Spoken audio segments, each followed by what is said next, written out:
at mararanasan natin lahat. Kaya sabi ko nga po, kita niyo lang yung worship natin kanina, patikim lang po ni Lord John. Darating yung oras, talagang hindi niyo po alam lahat tayo lulubog upang sumunod sa ating Panginoong Jesus. Dahil walang labi, walang tuhod na hindi lulubog upang siya hindi po rin. Napakadakila po ang ating Panginoon. At ang isa pang mga ito, napaka-lapit ng puso ng Diyos sa ating bayan. At sinabi niya dito na minsan tayo muling pawawalan ng Diyos ang isang uri ng nilalang at tinatawag niya ito na seraphim. Ang seraphim daw ay isang anghel na ang daladala niya ay apoy. Ano po ba ang ibig sabihin ng apoy? Ang apoy, pagka ikaw ay hindi ayos o may mga karumihan, linisin at walang apoy. Ang matindi po, yung apoy na dala nila, hindi ordinaryong apoy. Ang apoy na dala nila ay parang isang apoy na nanggagaling sa acetylene. Blue torch nga po ang sabi, kaya dumadang mundo. Matindi yung apoy na gagawin niya. Na kung saan, kung titignan natin sa Bible, nangyari na ang apoy na yan noon sa Book of Acts. Nung sila ay nananalangin, dumating ang apoy sa kanila. Pero yun, patikim pa lang ng Panginoon. May darating mga apoy na higit doon sa naranasan ng mga nasa Book of Acts. At talagang, kung tayo ay wala sa Panginoon, ihanda mo natin ang sarili natin. Kasi, ibang karanasan po ang mangyayari sa atin. Sabi mo nga, Lord, kung ako ay naiiyak noon, bakit yung mga Bible study na nahawakan ko bumabagsak? Sabi niya ngayon, hindi na. Kasi palalaganapin niya ang kanyang espiritu. At tayo makakapusin, kaya kailangan umakaan tayo. Baka tayo hinga. Sabi niya, ako may darating ito yung kagad. Na ganun kabilis ang maging maturity nila. Kasi talagang ang harvest, hindi lang 1 fold, 2 fold, 3 fold, kundi 7 fold. Talagang grabe. At yan po ay pinaalam ng Diyos sa bansang Pilipinas. Na kung saan sinabi ng propeta noon na ang ating bayan ay gagawin niyang missionary sending nation. Kaya yung mga pag-abroad po, mananawa po kayo na mag-abroad. Dahil ang ating bayan, wala kayong gagasusin, pupunta kayo ng ibang bansa. Nakaprepare po lahat yan. Passport. Kaya mag-prepare po kayo ng passport. Kailangan po yan. Dahil, grabe. Kaya sabi mga po sa inyo, yung lahat ng ating naranasan, patikim pa lang po. Nasa dulo ko lamang po tayo ng buko na ipinararanas ng Diyos sa ating lahat.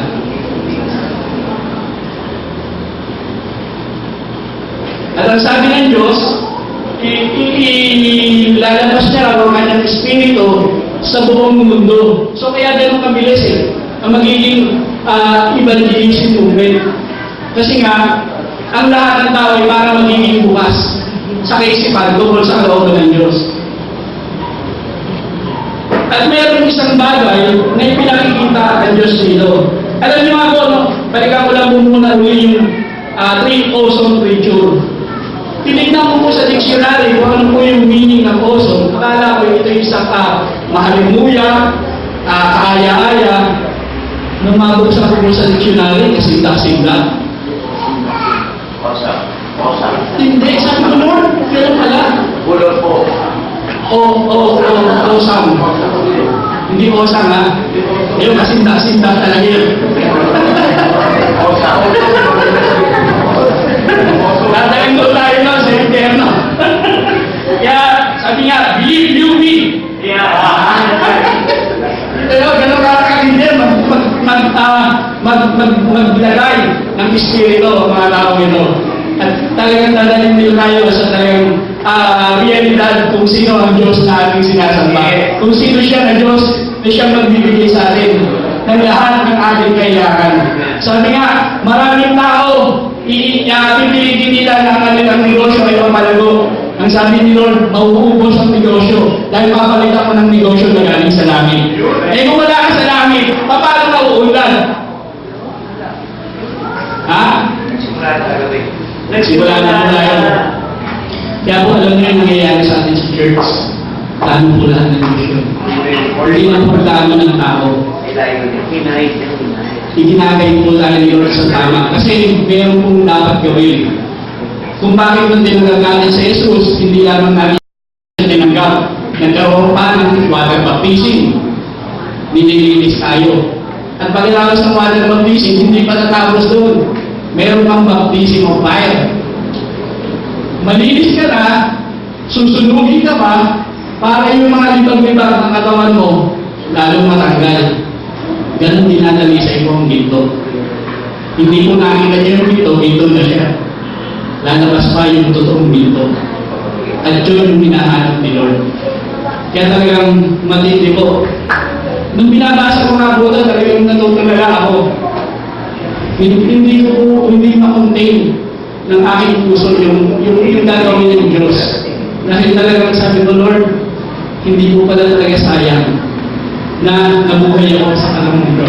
Kahit sa ganitong sitwasyon na aking buhay, dahil may layunin ka. Masarap, hindi po lamang pagpapala, higit sa pagpapala, higit sa kayamanan, higit sa buhay, ang bibigay sa atin ng Panginoon. Kung ano yung iniisip mo, na nilalais mo, ihigitan niyo ng Panginoon, kaya naman tutulala kay Lord. Ito ka pala.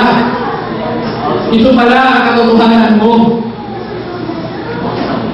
At ang sabi niya nga, handa ka man o hindi ka handa, darating ako. Mas gusto na natin na maging handa tayo. Kaysa sa hindi. Dahil sabi nga niya, huwag mamimiss. Kasi mayroong mga time and season na nilalaan ng Panginoon. Kailangan lagi natin mahuli yung time and season na yun. Kasi pag lumampas yun, mahirap mahuli. At hindi ang Diyos ang susunod sa atin. Tayo ang susunod sa Kanya. Kaya prepare our hearts. Kasi talagang nakaranas niya yung mga bagay niya. At may pinakita pa siya rito tungkol doon sa sabi niya, tignan niyo niya yung halimbawa na binigay niya yung tea tree and the vine. Tinignan ko ngayon yung tea tree sa dictionary. Siya yung isang uri ng puno na maliit, na soft, ano ba yung soft? Malambot. At sabi niya, sweet fruit. So meron siyang matamis na bunga. So doon pala na-transisyonan si Lord na meron siyang, hindi siya tumitingin sa laki, kundi ang tinitingnan niya, yung meron ka bang malambot na puso? Meron ba siyang matitikman sa iyo na tamis? Yun ang tinitingnan niya. Tapos ang matindi, yung vine. Tinignan mo rin kung ano yung, ang sabi pa rito, the fig tree and the vine, God restored together. Tinignan mo ngayon, ano ba yung vine? Kala ko yung fig tree at saka yung vine, isa. Iba pala sila magkaiba. Dalawang uri pala sila ng puno. Dalawang uri sila ng puno. Kung ang fig tree ay sinasabi ng Bible ay ang Israel, sino yung vine? Yan ang matindi ngayon, sino yung vine? Ha? Lagi pa lang meron ka counterpart. Kaya pala ang disipulo, hindi pinakahayo na isa, dalawa sila palagi. So kung ang Israel ay bayan ng Diyos, may ka-counterpart ng Israel. At yun ang dapat natin matulasan. Sino ang ka-counterpart niya? Pwede ba Pilipinas? Oo. Pwede. Pero, sino sa mga Pilipino? Yun ang tanong doon. Kasi, ang Pilipinas ay bayan, bansa na may Pilipino mamamayan. Pero hindi lahat ng nasa loob ng bansang Pilipinas ay marumayan ng Diyos. Maging sa Israel, mayroon din gano'n. Hindi lahat ng nasa loob ng Israel, puro mga anak ng Diyos. Meron nakakaalam lang at nakakakilala sa Diyos, pero hindi lang sila anak ng Diyos. Kaya nung tumatawid sila dun sa biniyang na tubig, di ba? May isang nagsasabi yun. O, tignan mo niya, ginawa mo Moses. Asa naman buhay namin sa Egypto ngayon, ipapapatay ko lang kami rito. Nakita niyo ba yun? Nung pinakita ko rito sa atin. So, yung iba, nakikisahog lang. Sana mo tayo ng sahog, huwag tayong bawang. Sana tayo yung main ingredients.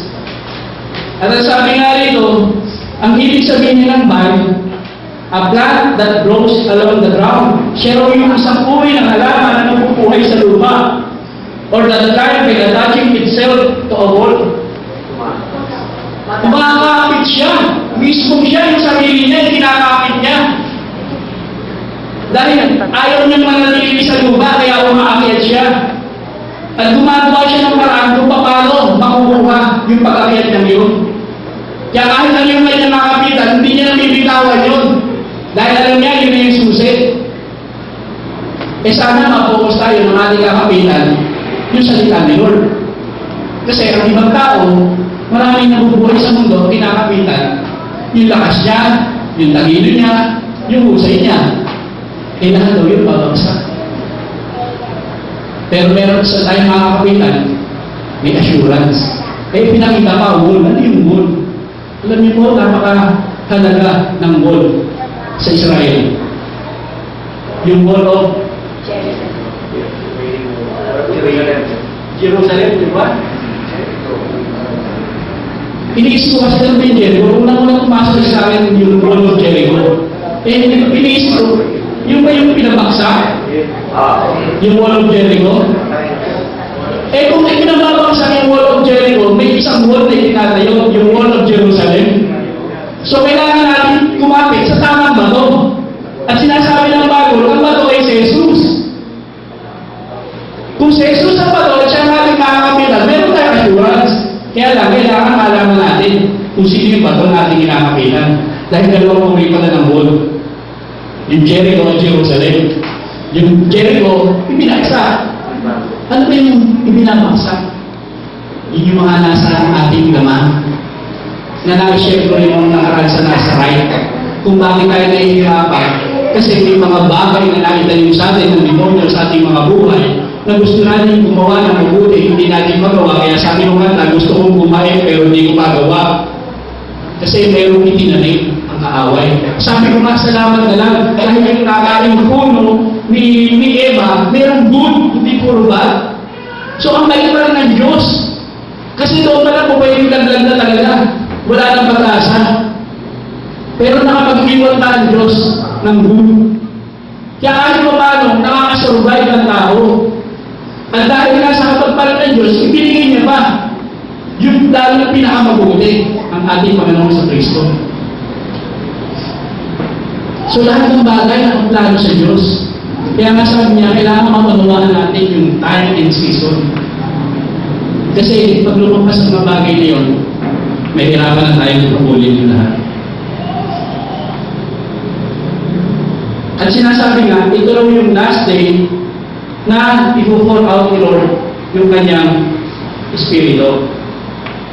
At pinakikita nga, sabi nga, mag-focus ka sa big tree. Ang big tree, hindi siya halaman na sa lahat ng panahon, siya ay sumisibol at bubunga. May panahon po siya ng pagsibol. At siya ay sisibol sa panahon ng summer. Ang matindi, nung binabasa ko yung sinasabi ni Neville, may nakita ako itong word na night. Ano yung night? Yung N-I-G-H. Ha? Night. So, tinignan mo yung night, iba pala yung ibig sabihin. Ano dumating sa akin, night? Sabi ko, Lord, bakit night? Yung unang pagkakabasa ko, night yung nakita ko. Tapos, nung inuunawa ko, sabi ko, Lord, ano yung gusto mong mensahe doon? Sa ibinibigay mo na kaunawaan. Biglang dumating sa atin yung Matthew 24. Sabi niya, Jesus had spoken about famine and war. So sa bigla ng kaguluhan at kalituhan ng tao, doon narating yung tagsibo. Kaya nga sabi ko, dapat, sabi nga, Lord, talagang importante nakapokus kami. Kasi kung hindi, pag nalito ka, yari ka. At kung bakit niya gagawin yung kaguluhan na yan, kasi may gagawin si Lord. Para yung hindi nasa kanya, malilito, yun yung parang tatahimik eh. Yung walang laman, hindi pa rin ang hangin. Yung may laman, wala mananatili doon sa bilao. So kaya, sabi nga Lord, sana mapabilang kaming lahat. Hindi lamang iilan. Pero salamat dahil nga, kaya yun nangyari sa ating kahapon, ang laki ng pasasalamat ko. Dahil Sabi nga, binuksan na ng Diyos ang langit para sa amin. Alam mo po, yun pa lang, talagang huwag na makunti yung puso natin.